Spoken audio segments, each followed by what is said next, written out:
गणेशाय नमः। गणेश चतुर्थी व्रत करने से घर परिवार में आ रही विपदाएं दूर होती हैं। कई दिनों से रुके मांगलिक कार्य संपन्न होते हैं तथा भगवान श्री गणेश असीम सुखों की प्राप्ति कराते हैं। तो आइए इससे संबंधित कथाएं सुनते हैं। पहली कथा। पौराणिक एवं प्रचलित श्री गणेश कथा के अनुसार एक बार कई देवता विपदाओं में घिरे थे। तब वह मदद मांगने भगवान शिव के पास आए। उस समय शिव जी के साथ कार्तिकेय तथा गणेश जी भी बैठे थे। देवताओं की बात सुनकर शिव जी ने कार्तिकेय व गणेश जी से पूछा कि तुम में से कौन देवताओं के कष्टों का निवारण कर सकता है। तब कार्तिकेय व गणेश जी दोनों ने ही स्वयं को इस कार्य करने में सक्षम बताया। इस पर भगवान शिव ने दोनों की परीक्षा लेते हुए कहा कि तुम दोनों में से जो सबसे पहले पृथ्वी की परिक्रमा करके आएगा वही देवताओं की मदद करने जाएगा। भगवान शिव के मुख से यह वचन सुनते ही कार्तिकेय अपने वाहन मोर पर बैठकर पृथ्वी की परिक्रमा के लिए निकल गए। परंतु गणेश जी सोच में पड़ गए कि वह चूहे के ऊपर चढ़कर सारी पृथ्वी की परिक्रमा करेंगे तो इस कार्य में उन्हें बहुत समय लग जाएगा। तभी उन्हें एक उपाय सूझा। गणेश जी अपने स्थान से उठे और अपने माता पिता की 7 बार परिक्रमा करके वापस बैठ गए। परिक्रमा करके लौटने पर कार्तिकेय स्वयं को विजेता बताने लगे। तब शिव जी ने श्री गणेश जी से पृथ्वी की परिक्रमा ना करने का कारण पूछा। तब गणेश जी ने कहा, माता पिता के चरणों में ही समस्त लोक हैं। यह सुनकर भगवान शिव ने गणेश जी को देवताओं के कष्ट दूर करने की आज्ञा दी।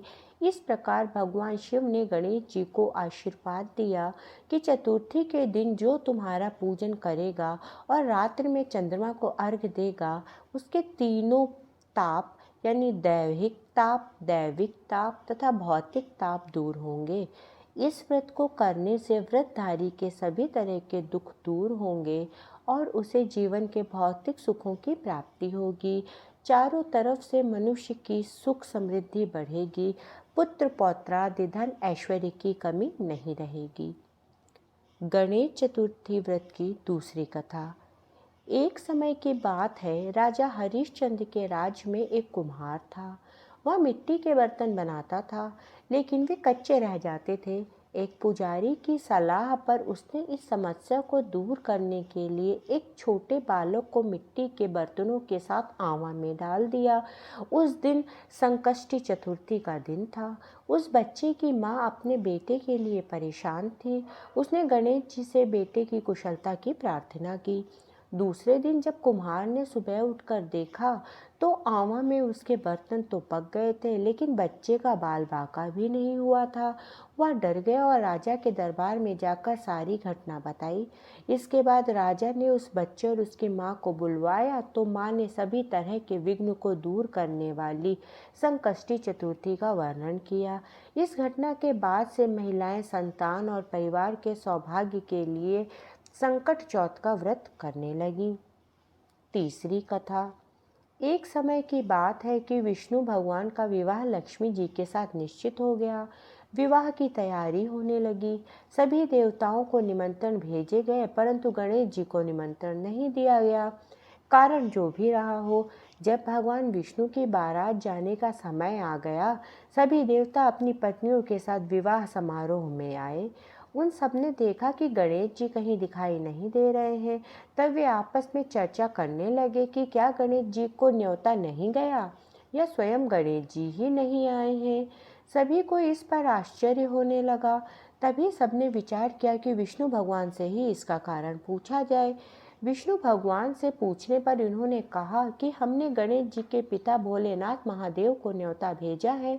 यदि गणेश जी अपने पिता के साथ आना चाहते हैं तो आ जाते, अलग से न्योता देने की कोई आवश्यकता भी नहीं है। दूसरी बात यह है कि उनको 1.25 मन मूंग, 1.25 मन चावल, 1.25 मन घी और 1.25 मन लड्डू का भोग दिन भर में चाहिए। यदि गणेश जी नहीं आएंगे तो कोई बात नहीं, दूसरे के घर जाकर इतना सारा खाना पीना अच्छा भी नहीं लगता।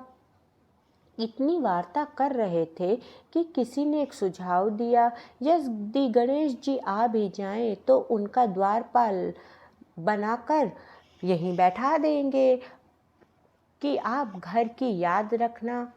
आप तो चूहे पर बैठकर धीरे धीरे चलोगे तो बारात से बहुत पीछे रह जाओगे। यह सुझाव भी सबको पसंद आ गया, तो विष्णु भगवान ने भी अपनी सहमति दे दी। होना क्या था कि इतने में गणेश जी वहां आ पहुँचे और उन्हें समझा बुझा कर घर की रखवाली करने के लिए बैठा दिया गया। बारात चल दी। तब नारद जी ने देखा कि गणेश जी तो दरवाजे पर ही बैठे हुए हैं, तो वे गणेश जी के पास गए और रुकने का कारण पूछा। गणेश जी कहने लगे कि विष्णु भगवान ने तो मेरा बहुत अपमान किया है। नारद जी ने कहा कि अपनी मूषक सेना को आगे भेज दें तो वह रास्ता खोद देगी, जिससे उनके वाहन धरती में धंस जाएंगे। तब आपको सम्मान पूर्वक बुलाना पड़ेगा। अब तो गणेश जी ने अपनी मूषक सेना जल्दी से आगे भेज दी और सेना ने जमीन पोली कर दी। जब बारात वहां से निकली तो रथों के पहिए धरती में धंस गए। लाख कोशिश करने पर भी पहिए नहीं निकल पाए। सभी ने अपने अपने उपाय किए, परंतु पहिए तो नहीं निकले, बल्कि जगह जगह से टूट गए। किसी की समझ में नहीं आ रहा था कि अब क्या किया जाए। तब तो नारद जी ने कहा, आप लोगों ने गणेश जी का अपमान करके अच्छा नहीं किया। यदि उन्हें मना कर लाएं तो आपका कार्य सिद्ध हो सकता है और यह संकट टल सकता है। शंकर भगवान ने अपने दूत नंदी को भेजा। वे गणेश जी को साथ लेकर आए। गणेश जी का आदर सम्मान के साथ पूजन किया गया। तब कहीं रथ के पहिए निकले। अब रथ के पहिए निकल तो गए, परंतु वे टूट फूट गए तो उन्हें कौन सुधारे। पास के खेत में खाती काम कर रहा था, उसे बुलाया गया। खाती अपना कार्य करने के पहले श्री गणेशाय नमः कहकर गणेश जी की वंदना मन ही मन करने लगा। देखते ही देखते खाती ने सभी पहियों को ठीक कर दिया। तब खाती कहने लगा कि हे देवताओं, आपने सर्वप्रथम गणेश जी को नहीं मनाया होगा ना, ही आपने उनकी पूजा की होगी, तभी तो आप पर यह संकट आया। हम तो मूर्ख अज्ञानी हैं, फिर भी पहले गणेश जी को पूजते हैं, उनका ध्यान करते हैं। आप लोग तो देवतागण हैं, फिर भी आप गणेश जी को कैसे भूल गए। अब आप लोग भगवान श्री गणेश जी की जय बोल कर जाएं तो आपके सब काम बन जाएंगे, कोई संकट भी नहीं आएगा। ऐसा कहते हुए बारात वहां से चल दी और विष्णु भगवान का लक्ष्मी जी के साथ विवाह संपन्न कराकर सभी सकुशल घर लौट आए। हे गणेश जी महाराज, आपने विष्णु को जैसे सारे काम करा दिए, ऐसे ही सभी के कामों को सिद्ध करिए। बोलिए गजानन भगवान की जय। चौथी कथा। श्री गणेश चतुर्थी व्रत की पौराणिक कथा के अनुसार एक बार भगवान शिव और माता पार्वती नर्मदा नदी के किनारे बैठे थे। वहां माता पार्वती ने भगवान शिव के साथ समय व्यतीत करने के लिए चौपड़ खेलने की इच्छा व्यक्त की।